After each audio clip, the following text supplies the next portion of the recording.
Hi, my name is Grieger. Thank you for watching my presentation. I'm really excited to talk to you all today, even if it has to be by digital means this time around. I'm currently based at the University of Adelaide in the law school as a postgraduate research student and also as a sessional teacher. So this presentation is a quick look at some of the research that I've been doing as part of my thesis. It's still very much a work in progress though. So my research is considering issues that arise at the intersection of healthcare and business, with a particular focus on the potential for harm resulting from the introduction of innovative technology to medical treatment, with a particular focus on devices, drugs and new forms of treatment, and furthermore the use of commercial law in this area. So what exactly is today's presentation about? While working through a number of recent judgments for litigation that involved medical devices or treatment that resulted in patient harm, there was a common theme that really stood out. I think the best way to state it is that there exists at the intersection of the technology and the healthcare industries this potential for a clash of culture. And I'll unpack what I mean by that in a moment.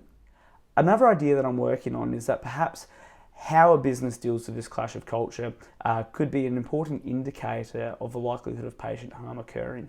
So what is meant by this idea of clash of culture? If you could, I'd like you to think for a moment, what thoughts or images come to mind when you think of the culture of healthcare? I know for me personally, it's these ideas and notions of care and protection, health, healing. For example, the requirements of the Hippocratic Oath. Statements such as do no harm, this notion and requirement that the well-being and health of the patient comes first. Now, in maybe a somewhat striking contrast to that, what comes to mind when you think about commercial enterprise and business, in particular the technology sector? Do you think about Silicon Valley? Perhaps statements such as move fast and break things, fail fast, fail often, fail forwards. It's phrases like this and the culture of the established technology sector that's of particular interest to me, especially given the number of innovations that are expected from this sector into healthcare over the next decade. If we think about business generally, we can think about the need to achieve substantial returns for shareholders, to be first to market with a new product or a new iteration. We can think about this requirement to keep pushing boundaries to sell more and more product. There's this investment of time and resources for research and development, and a need to see commercial returns for this investment. So they appear to be contrasting positions when you consider them side by side. From this, and from considering recent case studies, a hypothesis emerges. That is, that there exists a clash of culture between that of traditional healthcare provision and commercial imperatives. At the heart of each, there just appear to be different core interests, motivators of behaviour, and emphasis on particular stakeholders. The issue is that this can create a temptation for business to place commercial incentives over and above the well-being of patients. It creates a bit of a blurring of duties. This, as we see in the case studies, can result in exposing vulnerable patients to an increased risk of patient harm. Now, I know some of you maybe have thought, well, big business is bad. We knew that already. Why does this matter? Now, that's not the position that I'm trying to make here. What I am trying to say that is from reviewing a number of these cases, just from the last decade, it really appears that this is an active and a present risk, which I think really needs to be addressed, particularly when we consider the regulatory requirements for innovative health treatment. The consequence of not actively taking steps to minimise this behaviour, not only does it compromise the actual quality of healthcare experienced by vulnerable patients, but also it disintegrates trust in the healthcare sector generally. I mean, this is something that can be seen currently, I think, in the way that members of the anti-vaccination movement are pointing to previous examples of litigation for unrelated drugs or devices that were brought and successfully brought against companies who are in fact manufacturing some of the vaccines that are being distributed. And this is done in an effort to invoke fear. But as you can see, there are many potential reasons why it's really important to deal with some of these issues that can create this mistrust and damage to the reputation of the practice of healthcare. So I mentioned that this idea of a clash of culture has come up a number of times in recent judgments. One example of this, and it's one that we're just going to quickly go through in this presentation, is a recent matter from the Federal Court here in Australia. We have the matter of Ethicon Sale and Guild 2021, and that is a appeal decision from the full court of the Federal Court of the trial court judgment in Gill and Ethicon Sale, number 5 from 2019. This is a class action litigation that has received quite a fair bit of coverage. So even if you're not familiar with it from a professional sense, it's quite likely that you might have seen media coverage of it. This is a mammoth case, it's a long decision. The trial court judgment was about 1,500 pages and the appeal judgment was about 300 pages. It was quite complex. There were a number of issues that the trial judge had to work through. As such, unfortunately, there's no other time nor scope to unpack it in detail in this presentation. But I just want to touch on a few aspects of it that I think help reflect this idea of a clash of culture. And so really this is just to give you a couple of highlights where this clash can be seen. If this interests you, and I hope it does, the Federal Court actually published quite a comprehensive summary at the time of the original judgment, and that can be found on the Federal Court website. So this was a class action litigation. It was brought by 3 plaintiffs, 3 women, on behalf of hundreds of other registered class action participants. The 3 defendants, we had 3 companies, Ethicon Sale, Ethicon Inc. and Johnson & Johnson Medical Pty Ltd. They are all subsidiaries of the Johnson & Johnson group of companies.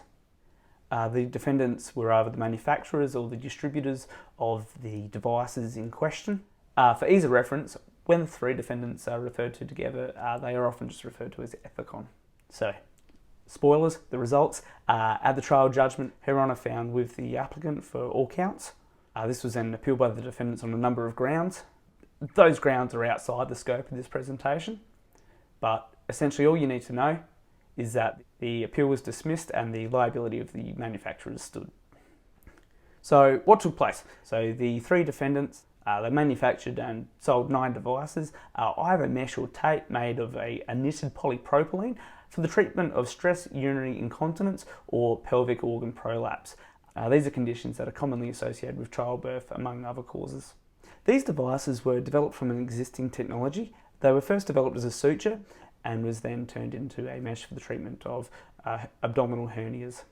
This was a new use of an existing device. That phrase is of importance here, as it was how the device was able to be put on the market initially, but also where a number of the complications were shown to have arisen from. Over time, a number of complications arose.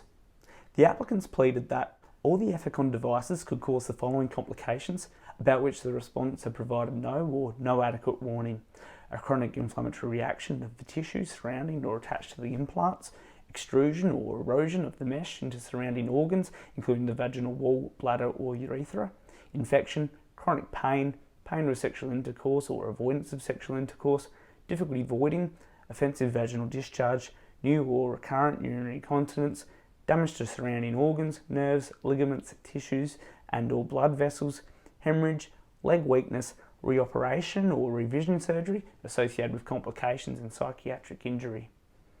Unfortunately, I don't really have time or scope in this presentation to go into the reasons why this biological reaction occurred the way it did, but the trial judgment did go into a lot of detail as to the causes and the scientific reasoning behind all of this. My quick simplification for you is that these devices, being the mesh or the tape, were made up of this knitted structure.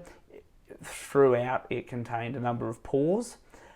What happened was this device, which was working well in an abdominal setting, when it was then used for vaginal prolapse or stress urinary incontinence in the female pelvic area, it was placed under a lot of different stresses, a lot of different movements and motions.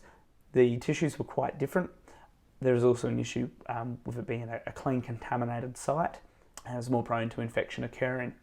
The different stresses that were placed in these different areas had the effect of twisting and contorting the size of the pores so that they would not maintain the shape intended, which all of these and a number of other reasons led to a number of the complications experienced. Essentially, it boils down to the fact that this device was not suited for the location it was being used. So I guess the question that you might be asking now is, how much of this we're Ethicon aware of? Now, at the risk of oversimplifying and paraphrasing, pretty much all of it. So I'll take you now to a statement from the trial judgment. This is regarding the cross-examination evidence that was provided by Dr. Hanul on behalf of the defendant. In cross-examination, Dr. Hanul acknowledged that from the time each of the devices was first applied anywhere in the world, Ethicon knew of its potential to cause each of the pleaded complications. This leads to a couple of further questions that you might be thinking. For instance, were all the devices immediately removed from the market? No. Were consumers immediately made aware of the risks so that they could make an informed decision? Again, no. It all begins to feel a little bit uncomfortable, doesn't it? And so the questions that I hope have come into mind is, well, how were the defendants able to act this way? How was this able to proceed to this point where they had devices on the market that they knew had these risks and weren't informing consumers?